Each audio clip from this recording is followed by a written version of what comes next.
সম্মানিত দর্শকবৃন্দ, 15,000 টাকার টিকিটে 1-2 কাটা বসে ডিম রোটো ফেলে মৎস্য শিকার হচ্ছে সততা মৎস্য খামারে সাগরদিঘি বেহুলা লক্ষিন্দর ঘাটাল থানায় অবস্থিত। মাওনার প্রবীণ শিকারী ফারুক ভাই মাছটি নিয়ে খেলছে অনেক সুন্দরভাবে। মাছটা এখনো আয়ত্তে ওভাবে আসে নাই, অল্প কিছুক্ষণ হয়তো সময় লাগতে পারে মাছটা আয়ত্তে আসবে।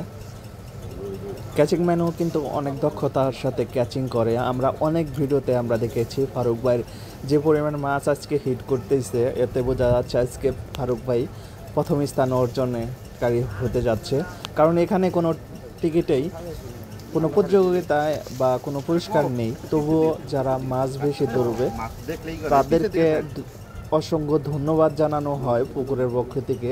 আর আপনারা সবাই জানেন সাগরদিঘি বেহুলা লক্ষিন্দর সততা মৎস্য খামারে প্রথম রাউন্ড খেলায় মাছ ধরেছিল 185 পিস, দ্বিতীয় রাউন্ড খেলায় 150 পিস এবং আজকে তৃতীয় রাউন্ড খেলা হচ্ছে।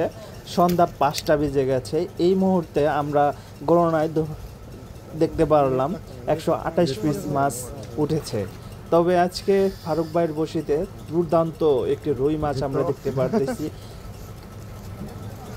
এক কাঠায় দারুণভাবে মৎস্য শিকার করে থাকে ফারুক ভাই। তবে ক্যাচিং ম্যান অল্প কিছুক্ষণের মধ্যে ক্যাচিং করে এখনো ক্যাচিং হয় নাই, কারণ মাছটা একটু বিগ সাইজের, যে কারণে মাছটা ক্যাচিং হইতে অনেকটা সময় লাগতেছে। ছোট মাছ হলে সবসময় ক্যাচিং হয়। তবে আজকে টোপ শুধু ডিম ছিল। রুই মাছের পছন্দের একটি হচ্ছে ডিম। তো ক্যাচিং ম্যান ক্যাচিং করতে পারে না আসলে, মাছটা একটু চালাক বলতে ধরতে গেলে চালাকি, কারণ এখনো যেহেতু আয়ত্তে আসে নাই অনেকটা সময় লেগে যাচ্ছে।